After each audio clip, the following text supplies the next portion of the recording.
Hi, I'm Justin Caravoulias, Consignment Director for Action Figures and Toys here at Heritage Auctions. And upcoming on November 20th, we have a new auction, the Windy City Collection.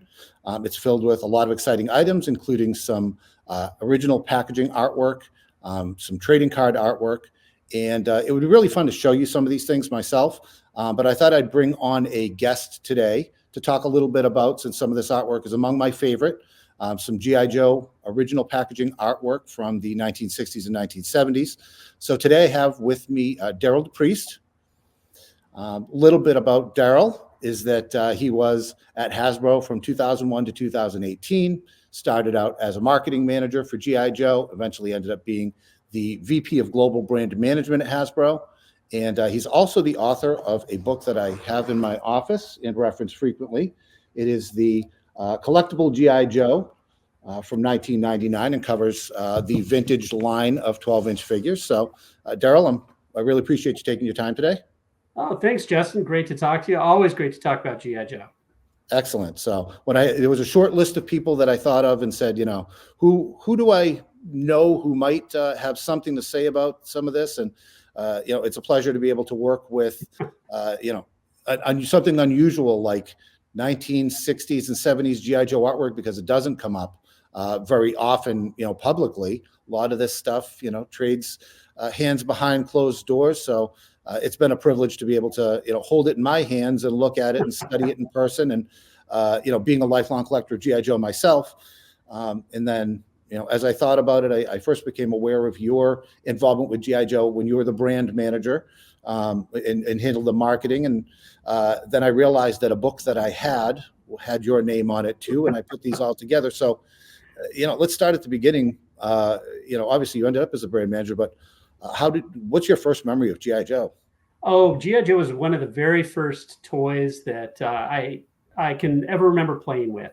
And I remember I was living in Southern California at the time, and my cousin rescued. I remember him telling me his older neighbors.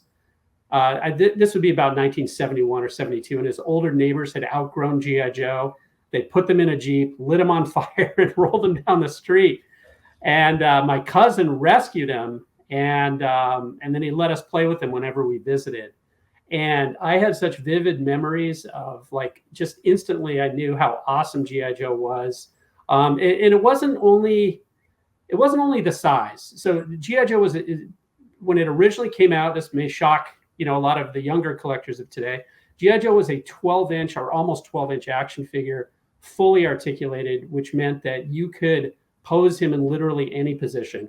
When I first saw, my first G.I. Joe at my cousin's house, it was the greatest toy because our adventures were so rich and we were doing the storytelling, which is what I think made G.I. Joe so amazing to me, but also to the whole generation who grew up with G.I. Joe like I did, that there was no backstory. We were creating the backstory. And here was this fully realized action figure who could act out literally anything that you imagined. And it was all of our storytelling. I mean, there was no toy like it. And I in my opinion, there has never been any toy like G.I. Joe for those reasons. Excellent. And so, being a fan of G.I. Joe, I assume you jumped on right away and started getting into it. So I'm assuming that these were originally the earlier military figures. You probably jumped right in around that time and said, I need some adventure team. And you saw the fuzzy heads and the new gear, and you. So I remember going to the store, begging my parents, can I get some G.I. Joe? First, I tried to pry him away from my cousin, but I think I later got his Foot Locker or something. But anyway, went to the store in the 1970s, but the G.I. Joe that was on the shelves didn't look anything like the military G.I. Joes that my cousin had. Instead, it was a totally different line. So at first I was kind of confused. I'm like, is this G.I. Joe? All I knew were the toys my cousin had, which were all military. But gradually I learned that, G.I. Joe had changed. It was the concept of this, fully posable adventure character existed, but, the storyline had just become different. So that Christmas, my parents got me my first adventure team. In fact, I had I have two younger brothers, 2 years and 4 years younger than I.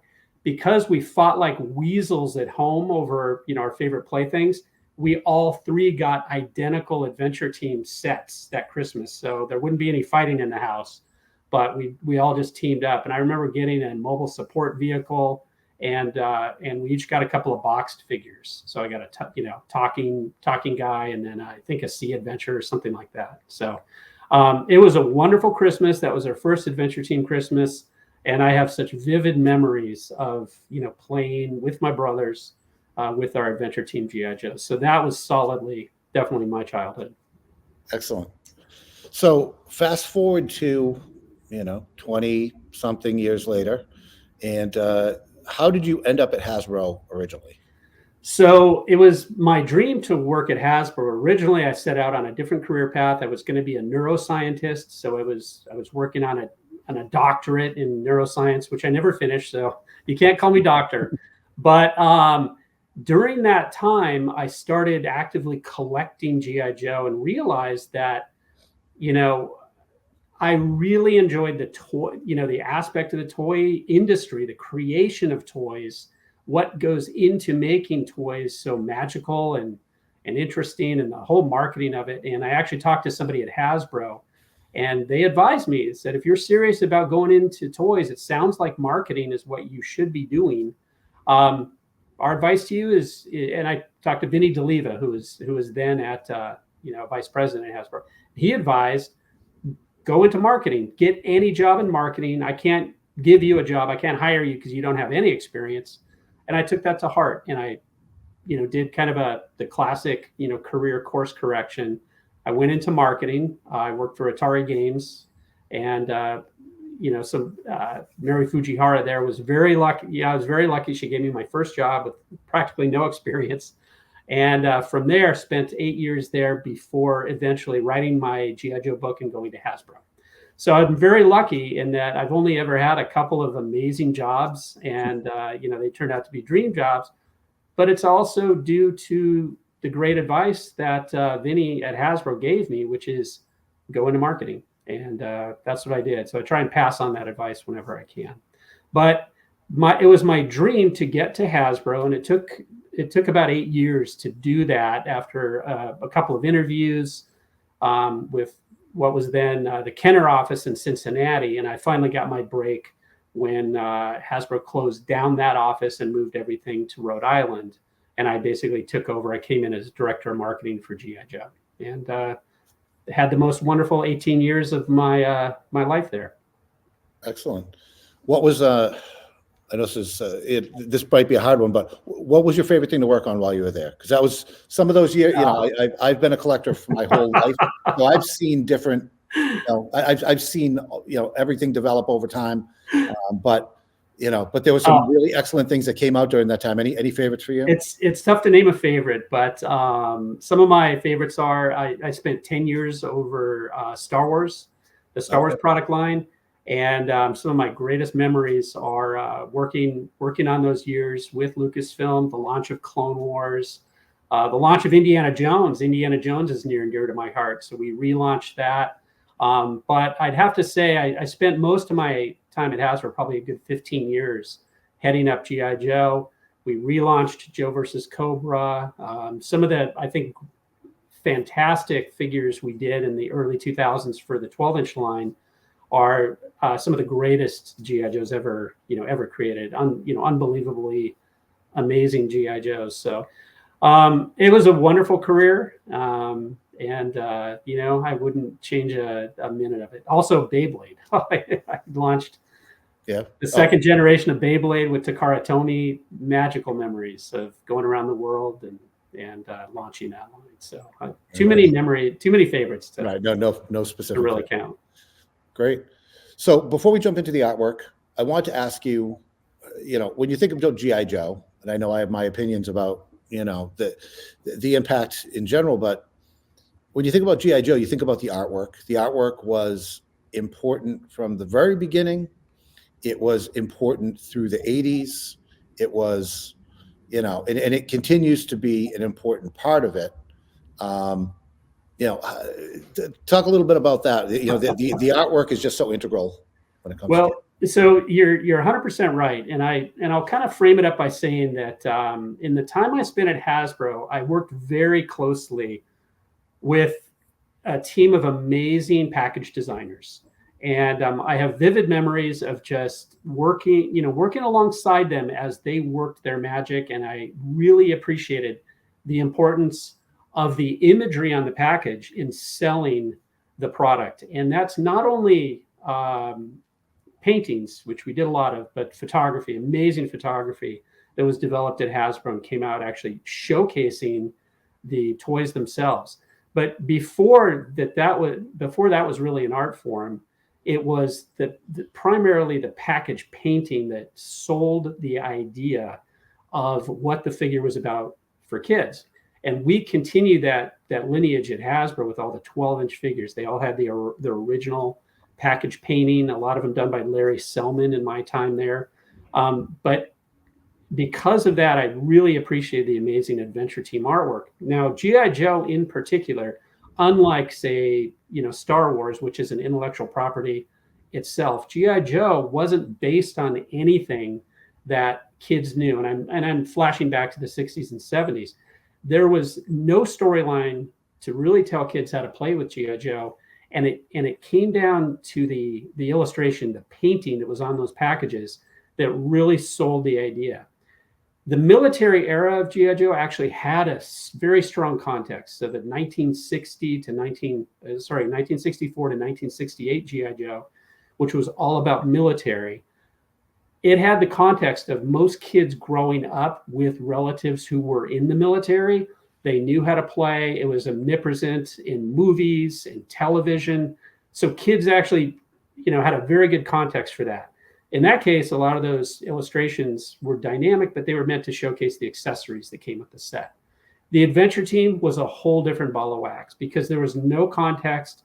A lot of these adventures were made up. They weren't military. It was G.I. Joe against basically nature.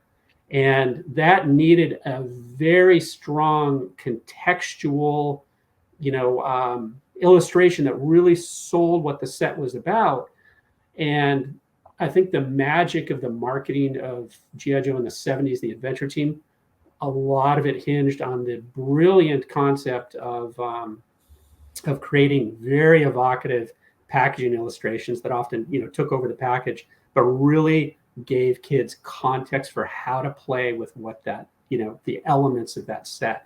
It created an instant iconic story that you could get in a couple of seconds. They were incredibly dynamic. And I think even today, they stand out amongst all toy art for that brilliant ability to convey excitement and context, almost instantly. Very unique for any toy line and a very powerful selling tool for G.I. Joe. Yeah, and I think that the artists that they chose as well, Petrucci and then Stivers, being able to, like you said, that excitement and the realism of a painting, and especially the look in the eyes of Stivers paintings is incredibly important. And I was looking at a large collection just a couple of days ago, and they had all the cards stacked up against each other. So all you saw was artwork. And as I looked at them, I realized how much you don't know what half of these packages, the little accessories package, you had no idea what to do with this stuff. That's right. Until you looked at the artwork and realized, oh, that's how this goes, and how incredibly important. And especially when you go back to 1964 and even the 70s Adventure Team, you couldn't see the figure. Everything was right in a coffin box. All of the vehicles were right. There was absolutely nothing to tell you anything or inform you a single thing except what was what was on the cover. Especially 1964, I find it amazing that the people who walked into a store had no idea what was in the box. That's right. They did the TV commercials and things to tell them what was there, but there was absolutely no indication of what this looked like except for on the outside the box. And actually, what was on the box, for example, we're going to talk about the Action Sailor. The Action Sailor, Right. there was actually less in the box than actually what was in the photo. So it sold the concept of an Action Sailor, but you actually needed to buy something else to actually do that, which was unique at the time. And that actually changed later with the Adventure Team. So you notice, and I don't know if there was any legalities with that, but certainly they kind of G.I. Joe kind of course corrected a little bit. You have to attempt to put what's on the cover inside the box, right? But they left nothing to chance when they first launched in '64 with the Petrucci paintings. But then you're absolutely right. Don Stivers was responsible for the majority of the Adventure Team art. And he was actually subcontracted by Hasbro's advertising agency, Werben and Morrill. And they recognized how fantastic Stivers was in executing their concepts of telling this story, very dynamic story, a larger than life story. And he's who we're gonna see for the most of the pieces that you have up in auction today. So that's a perfect segue. So we'll jump right in and start looking at some of his artwork and talk about a little specifically. So the first one is the G.I. Joe Adventure Team chest winch. That was 1975. Don Yep. Stivers. A very interesting piece if you put a lot of thought into this. So what are your impressions of this piece? So it's really interesting because there's a lot to this painting, and actually I'm going to show you, or I think you might have an example of the original package painting to illustrate. Yes, we have the orange background. You have the orange background. So what this is, so the chest winch there is that big yellow thing in a blister. You have no idea what this is if you're looking at it as a kid, but the illustration tells you everything about it. So it's something that you put on, you assemble, you put on G.I. Joe's, chest, and then he can lift up this massively heavy thing because of that chest winch. It defies gravity, but that's not the point of, the illustration. It's a fantastic example of what the Adventure Team had to do to sell not only the concept of the Adventure Team, but what was in the package. The interesting thing is, a lot of people may not know, this is what's called, this is a piece from what's called the Orange Box era of G.I. Joe, which dates it to 1975. And it's actually, most of these Orange Box concepts are actually over paintings of earlier G.I. Joe Adventure Team sets. This is the very first example of that chest winch art in use, and this is a 1972 set. And you'll see that G.I. Joe's lifting up not that giant log, but like this flat little piece of wood. Kind of an underwhelming thing. They modified it clearly when they reused it, but the important thing is they cut out the illustration and got rid of the blue background and put it on that dynamic shelf-popping orange background, and then actually changed some things along with it. So in many ways, whoever gets this chest winch piece is getting two paintings in one, because under this, there's another painting with that flat loggy thing, I think. Well, but it is cut out. So the entire image is cut out from the previous image. So if you look at it, the G.I. Joe and the chest winch are completely cut out, exactly around the edges, look like they were lifted from it and pasted onto this new background. Yep. And there are blades of grass so that they made it look a little less pasted on. They painted a few blades of grass over the feet to try to merge it into this photo. But that's one of the first things you notice when you see this up close is that it is the figure is a separate piece that's pasted on. And I had in my own collecting adventure, I do collect Adventure Team art myself. I have a number of pieces in my collection. And I have a few of these orange box pieces. And when I was first putting my collection together, I didn't have the packages that these pieces necessarily went to. And it was only in later years that I collected all the packaging, the carded and boxed items. And I realized that but at first I didn't know why they were cut out. And then later on, I did realize why they were cut out, because in the mid 70s, G.I. Joe needed to, against an onslaught of competition, present a much more dynamic presentation. So that's why the box was changed from a kind of a natural blue to a shelf popping orange. Everything was amped up. And that's why we see a lot of these Stivers pieces that were repurposed and made, more dynamic and more exciting in their new background. And they continued to do this into the 80s, correct? With a few of the G.I. Joe pieces they painted over. I believe some of the Tiger Force were painted over. The Tiger Fly was painted over the original painting, which, it's horrible to hear that we just didn't, unfortunately the original is no longer there. It's underneath. But well, I'll give you a little more insight into how the process works. So in my time and also in my time at Hasbro, I wanted to talk to a lot of the folks who were there in the earlier years to kind of understand the process, and especially to find out where some interesting bodies may be buried around the building. And I learned that in those years, like you talked about, Justin, there wasn't reverence for the package paintings. Now, Hasbro kept a lot of them.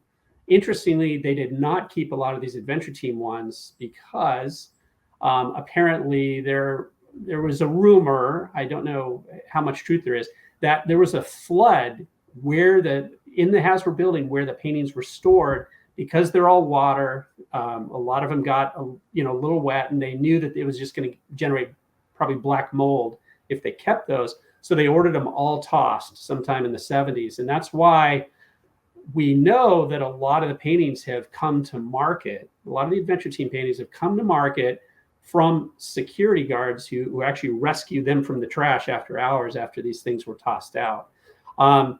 There's more, it seems anecdotal, but there is, more truth to it in terms of the paintings have come to market in big batches, and they were rescued from the trash after the order was given to get rid of them. Whether the flood or not was the real catalyst remains to be seen. But in my time there, I was witness to art directors basically needing room in their flat files to just wholesale get rid of art. And unfortunately, I wasn't there when sometimes the orders were given, but huge chunks of other brand artwork was just summarily tossed in the trash. Because Hasbro, up until I would say, sometime in the aughts, actually didn't value the paintings. They were just tools to get a job done. And back to your original point, they were painted over, they were cut up, they were repurposed for whatever they needed to do. In some cases, to save money. For the G.I. Joe Real American Hero line, it was to create Night Force, Tiger Force, so many other very dynamic presentations, because the paintings were there to use quickly to bring something else to market. So we often have, there's a great Hector Garrido painting in the Real American Hero line underneath a Doug Hart overpainting, which in itself is like two amazing artists come together. Peanut butter and jelly, I guess, but but it is what it is. So some paintings are lost, others were made, largely because they were just pieces of art at the time to get the job done, put aside and forgotten until, they could be repurposed again. But now I would say, in my time there at Hasbro, I spent time cataloging the existing paintings. So hopefully they would never get lost or, tossed out or go missing again. Excellent. Well, it's about time they get some. We certainly respect them here. Hopefully they're still doing that. I would hope so. Well, no, everything's digital now, so everything that needs to be saved is already saved, right? That's right. So let's jump to the next piece, which is the Dangerous Mission, another Don Stivers piece from 1973. This one is also on a couple of different cards. Yep. So it originally came out, and I'm going to put up, this is the first issue of the Dangerous Mission. It's actually a window boxed set. Later on, these window boxes, you might notice inside there's very little stuff. It's just shirt, pants, and a rifle, but in this very expensive packaging. And Hasbro quickly realized we're spending probably as much on this packaging as we are on the contents inside. So these things came out carded later. But there's that illustration. And it shows G.I. Joe getting ready for his Dangerous Mission. There's really not a lot to what's in this set. but the illustration really helps set a context on how you could play with it. It's looks dangerous because it's twilight. He's on clearly some kind of Pacific island. Maybe he just got there by raft, who knows, but he's about to embark, and there's almost a trepidatious look in his face, one of confidence, but also there's a little fear there. It is going to be a dangerous mission, but G.I. Joe's ready for it, and he's got that sweet hunting rifle right out in front. And nothing else. They just and nothing else. It's in the package. You get it. If it's not, I'm surprised he had boots on. That's it. Yeah, exactly. Well, if you had a figure, he had to come with boots. Exactly. So yeah. Again, the eyes that Stivers painted, they tell you a lot, even though it's you see just the glint in the eyes, the eyebrows, the cheeks, the expression. It's it's a lot of focus and a lot of movement in there. It's wonderful. There's so many emotions that that are coming out of there. So great piece. Excellent. The next one is one that you mentioned already. One that you had when you were a kid was the Sea Adventurer with the Kung Fu grip. Yep. The Kung Fu grip is right out in the forefront here. You cannot mistake it. Again, this painting is very interesting. It gives you an incredible sense of depth because the hand is so far out in the forefront. You've got the eyes. There's again a lot of motion going on here as well. Yep, there is. And so G.I. Joe introduced Kung Fu grip in I want to say 1974. And it was something that was originally created by Palitoy, I believe, in England, and brought over, added to the line. It added a fantastic marketing emphasis, and also it tied into things from pop culture that were happening at the time. The whole Kung Fu movement, popularized as well by the TV series Kung Fu, but also Bruce Lee and things like this. So G.I. Joe was so smart to literally grab onto with Kung Fu grip, this idea of G.I. Joe kind of owning martial arts. And it really catalyzed G.I. Joe sales. Fantastic, invention, the Kung Fu grip, and it's become a staple.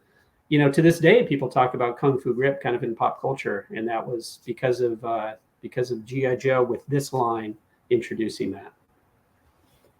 Excellent. And it is interesting. Again, you mentioned before the colors and how to bring how to make it a little more vivid, a little more out in the out in front versus some of the older stuff that was much colder and military. This was much brighter and adventurous.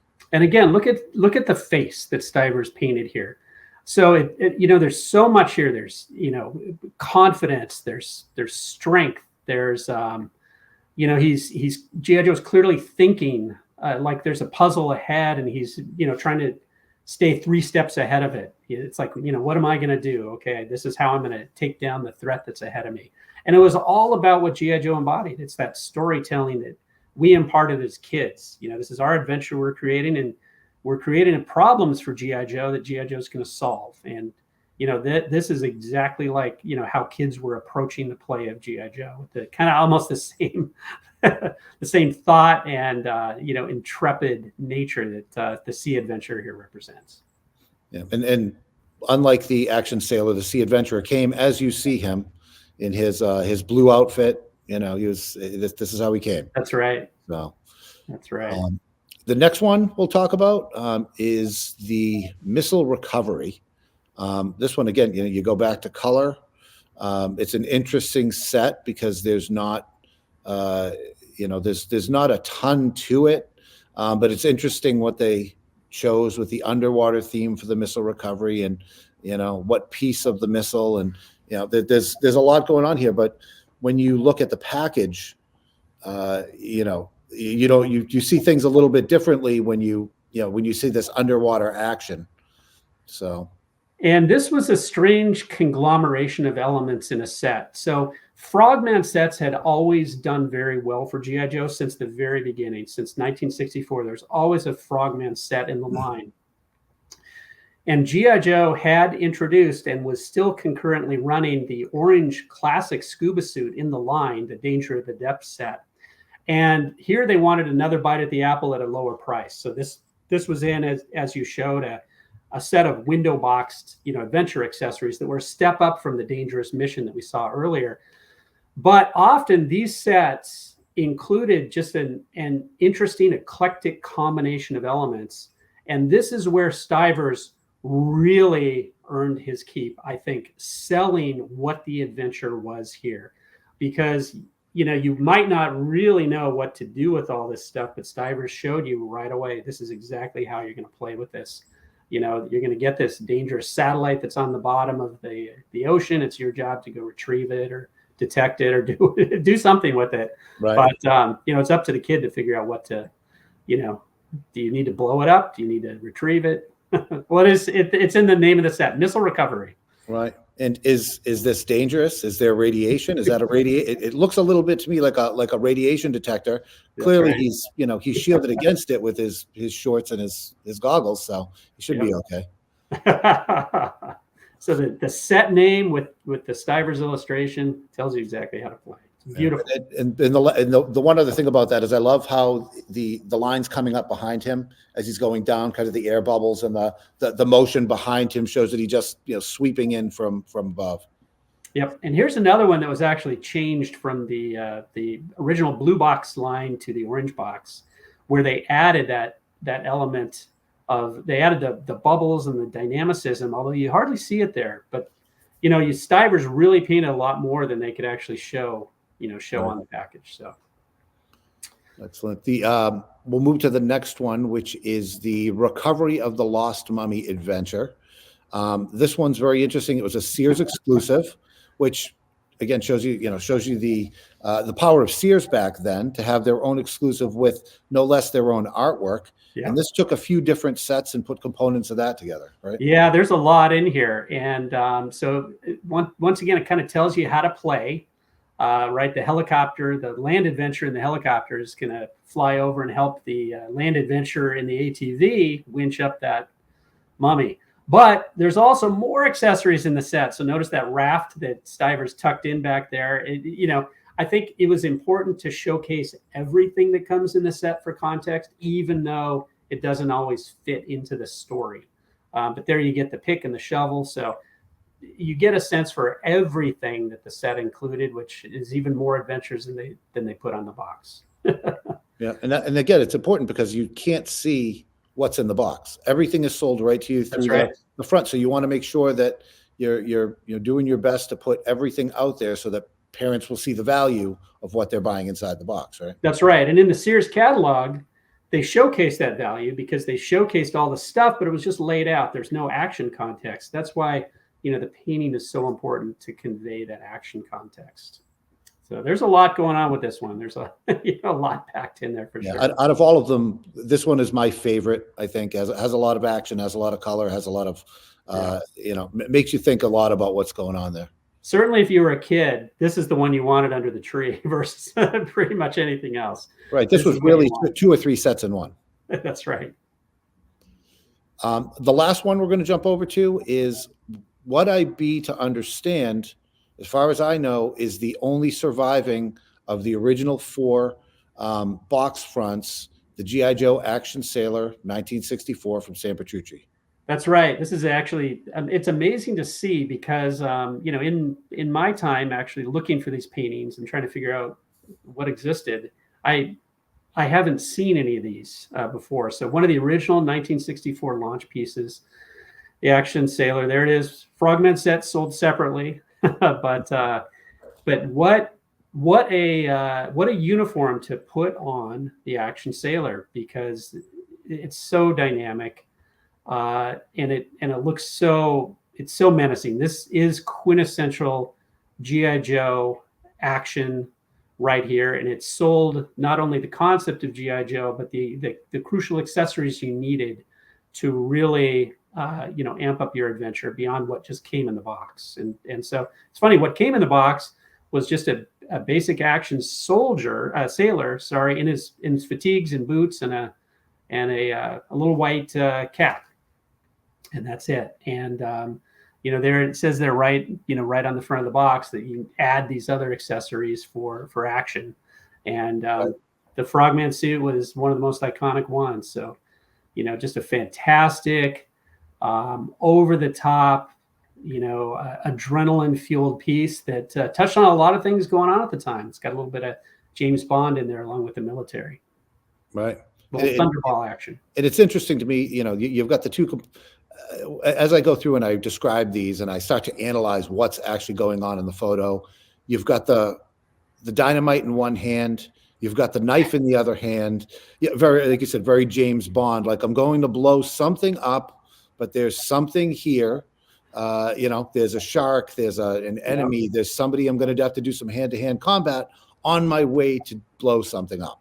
That's right. That is a lot of action. So it's a lot of storytelling right there. Right.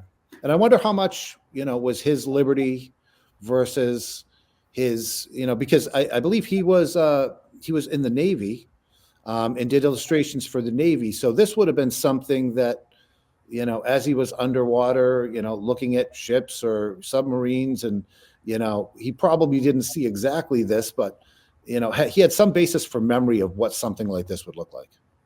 Yep. And I think the team at Hasbro helped him out a lot too.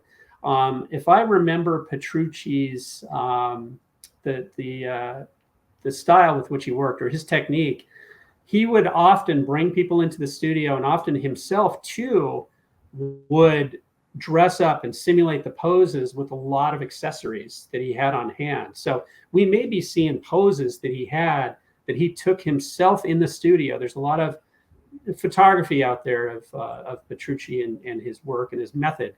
I've never seen one with anybody in the Frogman suit, but it's probably something that he posed from life. It almost looks like the Frogman is, standing on something. So he could capture, the elements of that Hasbro often supplied, I believe supplied him with a lot of accessories, or he resourced them on his own. So like you said, he was familiar with, all the trappings of the military that really informed his work. Great. Well, with that, I think we've hit the pinnacle of this, the original 1964 piece. I absolutely appreciate you spending your time with me today. It's a great pleasure to talk to you about this. It's an absolute privilege to be able to discuss this artwork now that it's available. I know that other people are having these very same conversations among themselves, and people who this is available, this is here.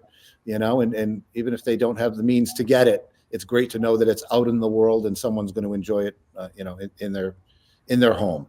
It is. It's a pleasure to talk to you about it, Justin. I can talk, G.I. Joe artwork all day. It was so important to, to me, my career, and I know how important it is to, so many people who grew up with, with G.I. Joe. Excellent. So if anybody wants to take a look at this, this is up for auction on November 20th, the Windy City Collection. You can go to ha.com/7389 to view everything in the collection. This is just a small piece, but some of my favorite part of the line. So again, Derryl, thank you, and we'll talk to you soon. My pleasure. Thanks, Justin.